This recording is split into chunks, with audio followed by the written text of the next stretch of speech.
Right, today we're talking car photography and my second go at the intro with the microphone on this time. First thing you need for a car photography shoot, other than your camera gear, is obviously a car. And luckily my mate Cameron has got an M3 that he's kindly going to chauffeur me around in for the evening and let me take photos of. But it is a bit dirty, so I've asked him to give it a bit of a clean. Say hi, Cameron. Hello, Cameron. Ted.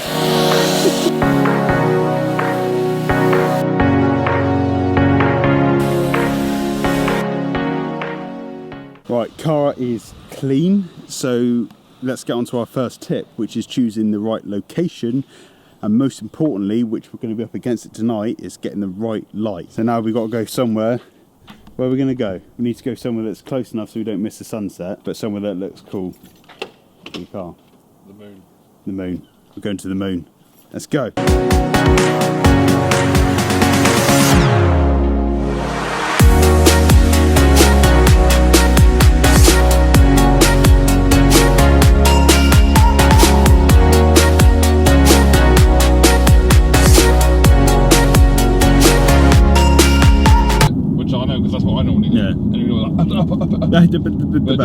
Right, so we've not done the best job at getting out in time for the good light, have we? With car photography, you want some nice soft golden light. A lot of people think that shooting midday harsh sunlight looks great with cars.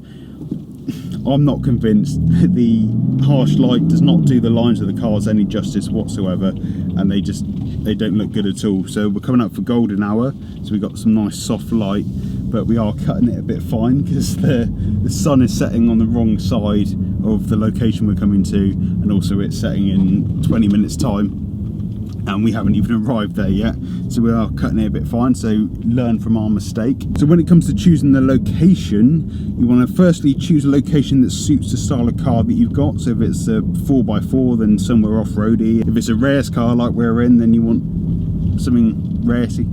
That doesn't make any sense whatsoever, but you know what I mean. Also think about the colour of the car and the colours that you find at your location, because you want the colour of the car to contrast with your location so it stands out as the subject of your photo.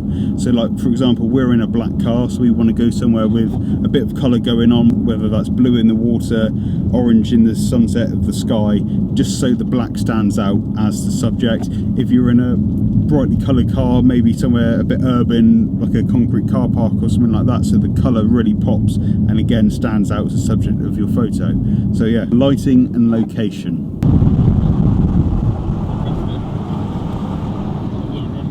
Right, keep it down. Little update, we tried going down here. Don't know if you can see it, which as you can see would have been perfect, but let's just say things didn't and haven't gone to plan, so we're now coming back into Devon and we're going to try and find somewhere else. But at this rate, I think it's going to be nighttime car photography shoot, but the points and the principles will still apply, so hopefully things won't change too much. Oh, get on fucking transporter. You're like you trying to video it. That's why we couldn't get where we wanted to go on time.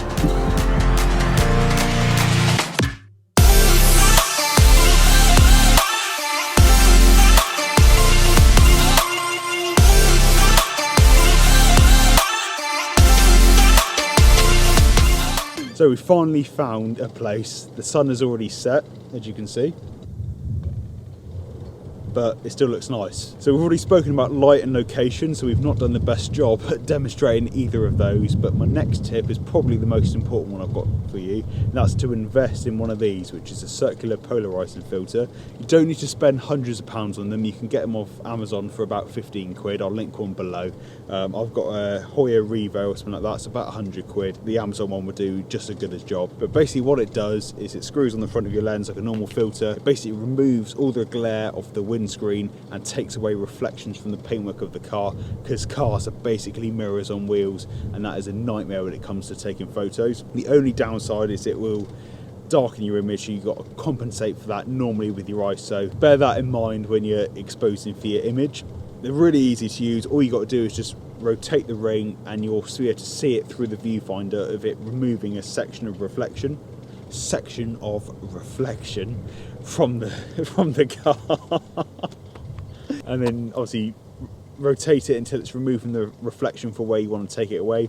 You may need to take several photos from the same angle and rotate it each time. Then in Photoshop you can merge all those images together so you remove the reflection from the whole car.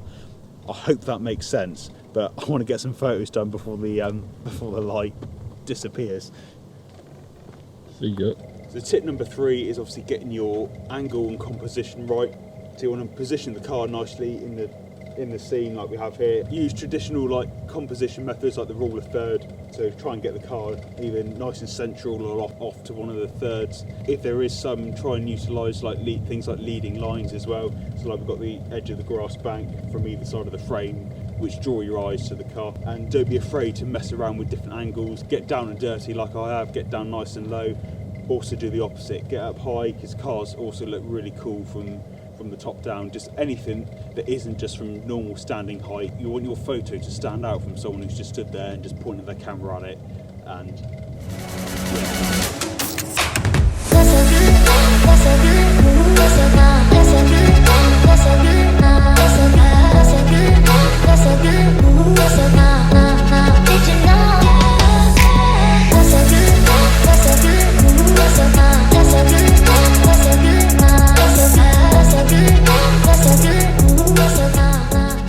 tip number 4, I think we're on. Tip number 4 is choosing the right lens to take car photos with. By that I mean choosing one with a good focal length. When it comes to taking pictures of people, cars, just about anything really, the wider your lens is, the more warped and distorted your subject becomes. So with a car, if you shoot on something like I am now, like a 16mm, then the front of the car is all bendy and warped and it just looks narrow and skinny and it doesn't look good at all. So really you want to be on something at least 35mm, preferably something sort of 50, 60. I'm using the 24-70, zoomed all the way out to 70mm to make sure that car looks really nice and natural in the image. It also really helps with background compression, so it gets that nice blurry background to isolate the car as a subject, but it also makes the background look like it is a lot closer than it is, which again, if that's a look you're going for, it's perfect. If not, you might want to think about using a slightly wider lens.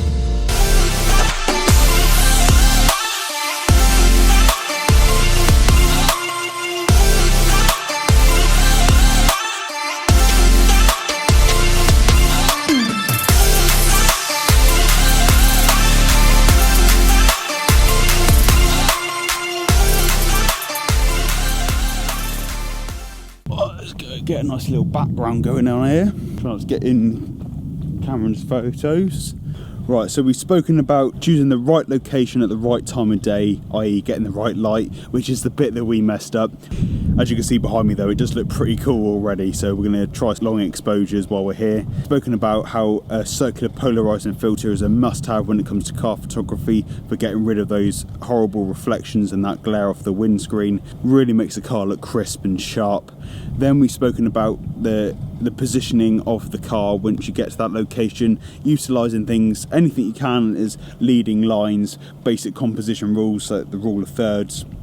Try not to have anything looking like it's growing out the top of the car, so to be wary of things like trees and the horizon line and stuff like that. Try and angle so the roof line of your car is nice, crisp and sharp and stands out and isn't broken by anything in the background. And then when it comes to choosing the right focal length, you need to make sure, where possible, shooting at around 50, 60, 70mm if you can. It stops all the warping and things we spoke about earlier. And the final tip I got for you is choosing the right settings for your camera. Obviously, like any photo, it depends all on the light, getting the exposure right. So as usual, you want to keep the ISO as low as possible to avoid grain in the image, although I've had to crank right up to over 5,000 on the 5D, which has really pushed it to its limits because it's just so dark here, which is another reason I want to try some long exposures. But when you're shooting handheld, obviously keep your ISO as low as possible, get your shutter speed as low as you can get with the lens that you're shooting on so you don't get a blurry image. It's normally 1 over roughly the focal length you're shooting on, but I'll play on the safe side with that just to make sure that your image stays nice and sharp.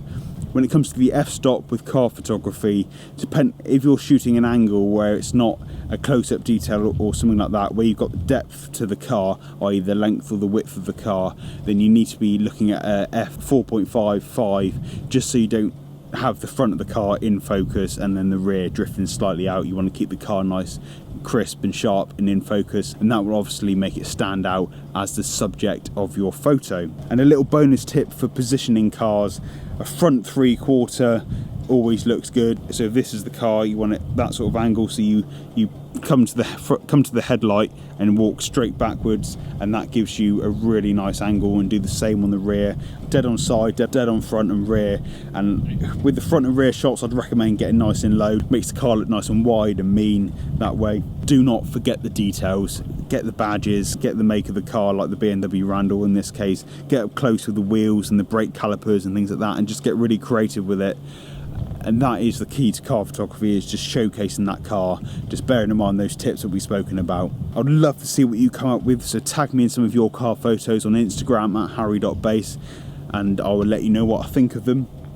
I'm really sorry this video has not gone to plan, because I was hoping to be stood doing the ending of the video with a nice beautiful sunset behind me and had the time to explain every point in detail, but hey, shit happens. So if you did like this video, then why not hit the like button down below, and if you want to see more videos just like this one, then why not hit the subscribe button while you're down there, because that really is appreciated and it really means a lot.